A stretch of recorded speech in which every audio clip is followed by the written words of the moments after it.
C'est la fin de l'année 2024, aujourd'hui c'est l'heure du bilan. Je vais vous faire mon bilan personnel et aussi professionnel dans cette vidéo. Je vais aussi vous parler de mon patrimoine, des différents projets immobiliers que j'ai pu faire, mes différents échecs. Bref, vraiment un gros récap de mon année 2024. J'espère que ça vous plaira et j'espère que ce format aussi de vidéo vous plaira.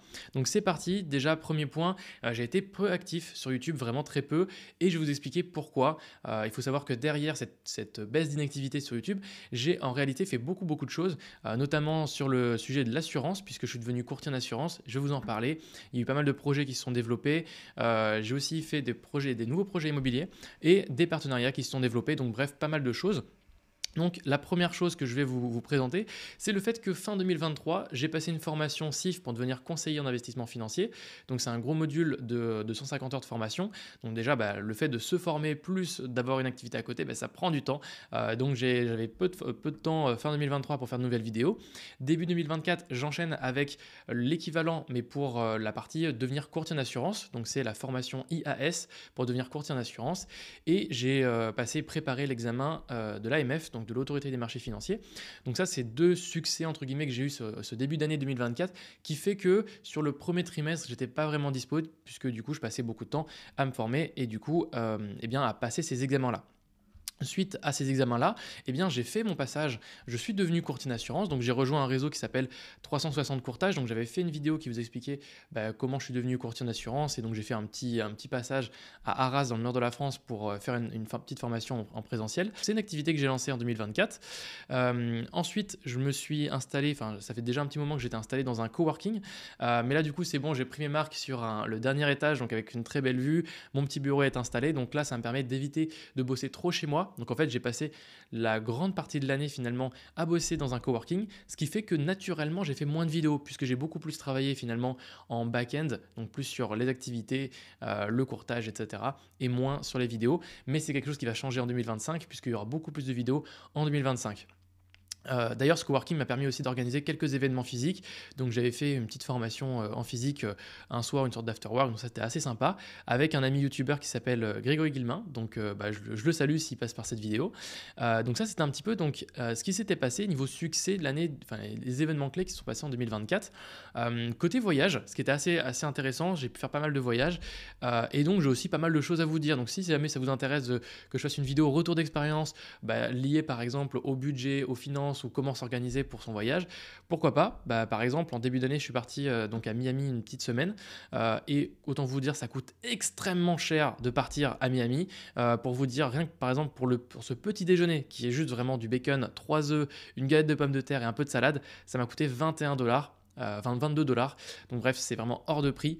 Donc il y a pas mal de choses que je peux pouvoir vous dire, donc ce qui vaut le coup, ce qui vaut pas le coup. En tout cas, ce que je peux vous dire, c'est que Miami, je trouve que c'est un peu surcoté de mon point de vue, et j'ai largement préféré New York en tant que voyage. Donc ça, c'était un petit peu mes petits voyages. Ensuite, je suis parti au Portugal en rejoignant un ami qui était du coup très sympa ce petit voyage, puisqu'on a goûté un plat qui est assez typique apparemment, qui s'appelle la Francesina. Donc d'ailleurs, je vous recommande, si vous n'êtes jamais allé à Porto et que vous n'avez jamais goûté ce plat, ça c'est un plat assez sympa, assez gourmand, et on a profité pour aller là-bas. Pourquoi ? Parce qu'on a travaillé sur un outil qui va permettre aux gens de générer leur déclaration boursière, donc générer un IFU pour les personnes, pour les clients de courtiers étrangers. Donc si vous êtes client de Interactive Broker, de DeGiro par exemple, on a travaillé sur cet outil qui vous permet de générer vos revenus, qui s'appelle Flash Fiscal. Donc je vous mettrai certainement un lien en description si jamais ça vous intéresse. Mais ça, en tout cas, voilà, c'est un nouveau projet qu'on a fait cette année. Donc ce qui fait aussi que j'étais moins présent sur les vidéos parce que c'est de nouveaux projets que je lance. Aussi, au fur et à mesure de l'année, j'ai fait pas mal de rencontres. J'organise 2 fois par an un événement qui s'appelle La Bulle, où on rencontre des entrepreneurs. On leur propose un petit week-end avec des activités, des choses comme ça. Donc ça, c'était assez chouette. On a pas mal d'infopreneurs, de créateurs, de youtubeurs des fois qui passent à l'événement. Et sinon, en fin d'année, je suis passé à la Maison des Créateurs. Donc c'est un endroit qui est très chouette où on peut venir quand on est créateur, ou même quand on n'est pas créateur, mais c'est plutôt pour les créateurs. On peut venir échanger, rencontrer du monde. Donc c'était très chouette. Donc ça, c'était toute la partie un peu voyage, rencontre que j'ai pu faire. Maintenant, ce qui s'est passé d'un point de vue finance, immobilier, Donc je vais vous le détailler parce que je pense que c'est le sujet certainement qui va vous intéresser le plus. Il faut savoir qu'en début d'année, je suis parti au ski avec un ami qui s'appelle Boris, qui a une chaîne YouTube qui s'appelle PrimeFX. Donc ça, c'est une coïncidence puisque du coup, on est parti au ski. Et ce qui s'est passé, c'est que juste vraiment l'avant-dernier jour, je crois, des vacances, j'ai reçu une alerte sur un outil que j'utilise qui s'appelle Libox. Donc Libox, je crois que je vous en ai déjà parlé. C'est un outil qui est une sorte d'agrégateur d'annonces immobilières, donc ça va venir regrouper Le Bon Coin, Se Loger, Bien Ici, etc. pour retrouver en fait les annonces immobilières dans votre secteur. Donc vous définissez vos critères de recherche, vous avez des annonces immobilières et vous dites par exemple moi je veux acheter par exemple un immeuble à tel prix maximum, et des fois vous allez recevoir des alertes par email en vous disant tiens un nouveau bien disponible, et donc l'avantage c'est que ça vous donne plus de critères, plus de possibilités qu'avec simplement Le Bon Coin, et surtout ça intègre un simulateur fiscal donc qui est vraiment très très chouette. Et donc, il faut savoir que je reçois une alerte en disant, voilà, un immeuble dans votre secteur, tel budget. Voilà, donc en fait, ça correspondait à mes critères. Je fais à Boris, intéressant, est-ce qu'on ne prendrait pas 10-15 minutes pour étudier le projet? On étudie le projet, on appelle sur la route du retour, et finalement, on organise une visite. Et finalement, l'immeuble nous plaît. Et donc, il se trouve que l'immeuble, on le visite et on achète cet immeuble au cours de l'année 2024. Donc, ça a été pas mal de périples. Donc, je sais pas, je pense que je ferai une vidéo d'ailleurs complète sur l'achat de cet immeuble, puisqu'il y a beaucoup de choses à dire. Il y a 5 appartements, un local commercial, donc pas mal de choses et de technicité, on va dire, sur un premier projet d'immeuble de rapport en SCI que du coup je faisais avec un ami. Donc voilà, ça c'est un nouveau projet que j'ai pu faire, et donc ce qui a eu un impact finalement sur mon patrimoine que je vais vous montrer juste après. Et ce qu'il faut savoir, c'est que cette année a aussi été une année avec des échecs. Il y a eu pas mal d'échecs, notamment en immobilier, puisque j'ai fait beaucoup de visites. J'ai dû faire, je pense, pas loin d'une dizaine de visites, voire une quinzaine d'appartements, d'immeubles, un peu de locaux commerciaux. Et donc il y a plein de projets qui ne sont finalement pas vu le jour. Et en fait, c'est plein de projets qui prennent vachement de temps. C'est-à-dire que le fait de faire des visites immobilières, il faut déjà réserver des journées quasiment entières pour faire vos visites. Il faut étudier le projet. Ça prend je trouve que ça prend une grosse charge mentale. Le fait de se dire, est-ce que je m'engage dans ce projet immobilier? Ça va être quoi l'apport? Est-ce que financièrement, je vais pouvoir le faire? Est-ce que je vais pouvoir emprunter? Bref, je trouve qu'il y a une grosse charge mentale à ça. Et donc, moi, l'année 2024 a vraiment été dédiée au fait d'emprunter de l'argent et de faire de l'immobilier. Donc je suis assez content puisque j'ai eu un succès qui est donc cet immeuble qu'on a pu acheter avec Boris, mais sachez que ça prend une certaine charge mentale.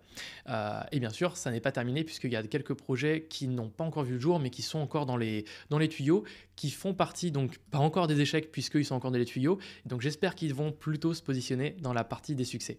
Donc ça c'était mes différents projets, et maintenant on va arriver en fait sûrement au sujet qui vous intéresse le plus, c'est ok mais bon Axel, là tu es sur une chaîne où tu parles de tes finances, quelles sont tes finances? Et donc pour faire un petit point sur mes finances, aujourd'hui mon patrimoine brut il a vachement évolué puisqu'on est passé de 400 et quelques mille, 450 000 je crois en début d'année à quasiment 680 000 en fin d'année. Donc qu'est-ce qui fait que mon patrimoine brut il a explosé? Déjà c'est deux faits. Le premier c'est que ma société qui fait des activités YouTube, les partenariats etc., elle a fait une bonne année, et en plus de ça j'ai emprunté du coup avec Boris pour pouvoir acheter notre immeuble de rapport. Et donc comme on a acheté un immeuble de rapport, le patrimoine brut lui il a énormément augmenté. Pour pouvoir qu'il est passé de quasiment 500 000 à 680. Donc là, c'est ce qui fait que ça a énormément augmenté. J'ai pris quasiment plus de 150 000 euros de patrimoine brut en un achat, puisque du coup, c'était l'achat de l'immeuble de rapport. Évidemment, il y a eu la dette qui est venue avec. Donc ce qui se passe, et c'est pour ça que c'est plus intéressant de voir le patrimoine net, finalement c'est ça qu'on va regarder, parce que le patrimoine brut, bon c'est bien beau, mais il y a les dettes en dessous. Donc nous on va regarder que le patrimoine net, c'est le patrimoine brut moins les dettes, donc moins les prêts que vous avez faits. Donc moi par exemple, mon patrimoine brut, il a plutôt évolué entre 250 000 euros et 400 et quelques mille euros. Alors là il y a une petite augmentation, mais c'est un petit bug, en gros c'est autour de 400, on va dire 300 et quelques mille euros, on va dire 380. Et là ça contient du coup le patrimoine personnel, mais aussi les parts et ce que je détiens de manière indirecte dans mes sociétés. Donc le fait que ma société, par exemple, elle est, admettons, 100 000 euros de cash, et bien indirectement, si je détiens 100% des parts de ma société, ça va comptabiliser ces 100 000 euros de cash. Donc c'est pour ça que le calcul, il est un peu à prendre avec des pincettes. Sur le patrimoine net, ça c'est le patrimoine net avec une détention indirecte. Et donc du coup, ce qui s'est passé, c'est que cette année aussi, ce qui a été une grosse charge mentale, c'est la partie structuration. Puisque à la base, moi je n'avais que, moi je suis ici, voilà, et je n'avais que ma société qui s'appelait avant Forecast Media, qui initialement était une micro-entreprise que j'ai fait passer en SASU, et j'ai renommé cette société-là en Finance en Clair, puisque du coup ça fait plus de sens d'appeler cette société Finance en Clair, c'est plus clair que Forecast Media qui ne veut pas dire grand-chose, et qui elle est la mère d'une autre société qui est l'activité de courtage en assurance, qui s'appelle Assurance en Clair. Donc ça a été voilà, des frais en plus et aussi de la charge mentale de se dire ok, comment est-ce que je structure mon activité, est-ce que je fais une holding, est-ce que je fais voilà, différents projets. Ensuite, ce qui est venu se rajouter, eh bien, c'est la SCI que j'ai fait avec Boris pour acheter notre immeuble de rapport. Donc on a créé une nouvelle structure ici.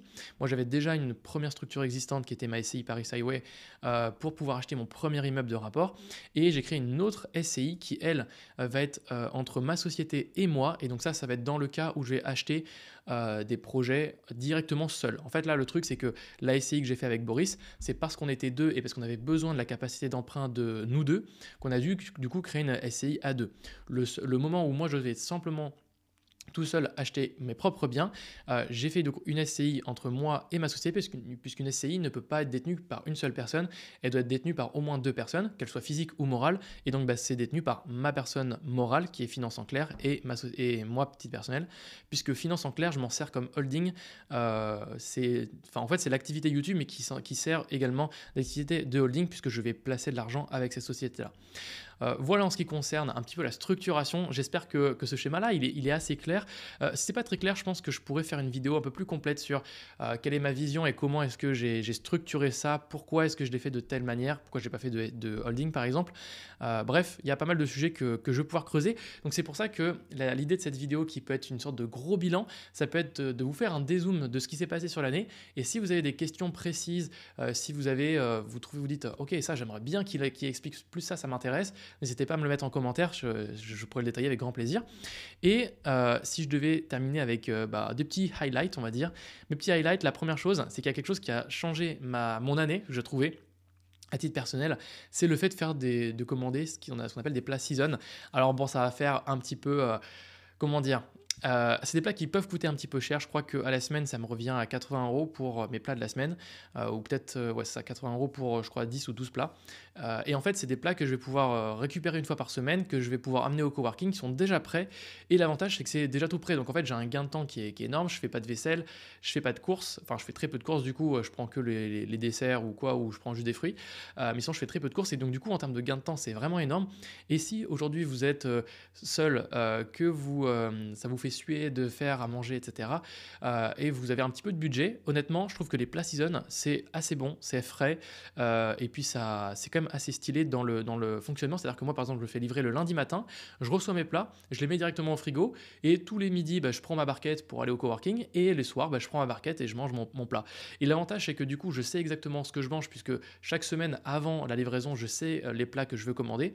Je sais aussi la quantité de kilocalories que j'ai dedans. Donc en fait, si vous voulez contrôler aussi ce que vous mangez, je trouve que c'est un très bon moyen, et ça vous permet de vous dire ok, je vais pas faire 2 kilos de pâtes, puisque là du coup il y a la quantité qu'il faut, et ce qui est pas mal, quoi. Donc après, si vous êtes un très très gros mangeur, c'est pas forcément le plus rentable pour vous, mais je trouve que d'un point de vue je sais pas, facilité de la vie, je trouve que c'est quand même un très bon point. Donc ça, c'est quelque chose que j'ai fait du coup depuis mi 2024, et je trouve que là, ça fait depuis 6 mois. Je trouve ça tellement plus simple de m'organiser pour manger, parce que voilà, quand on est indépendant, je trouve que c'est quand même assez pratique.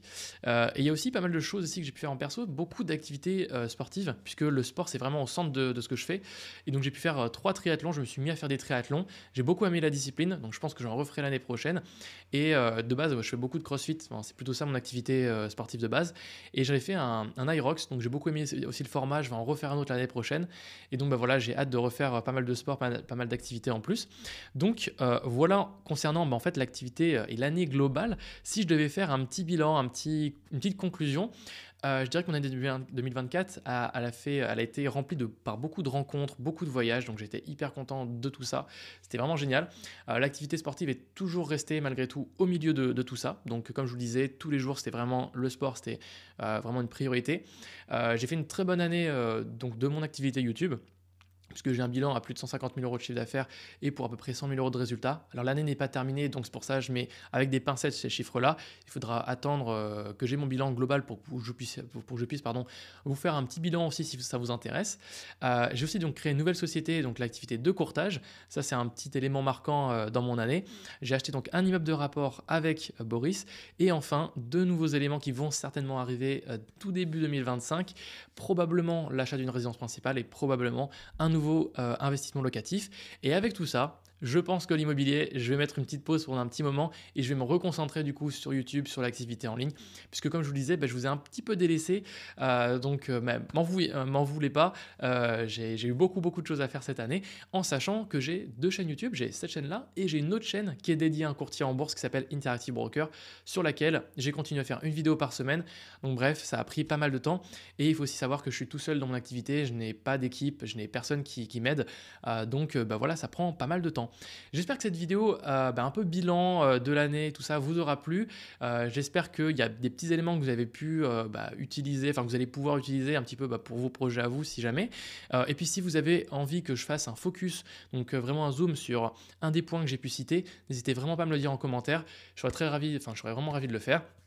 Et puis je vous dis à très bientôt, je vous souhaite de très bonnes fêtes et une très belle année 2025 à venir. Et j'espère aussi que vous avez passé une très bonne année 2024 et que ça va continuer. Je vous dis à très bientôt, c'était Axel. Ciao tout le monde!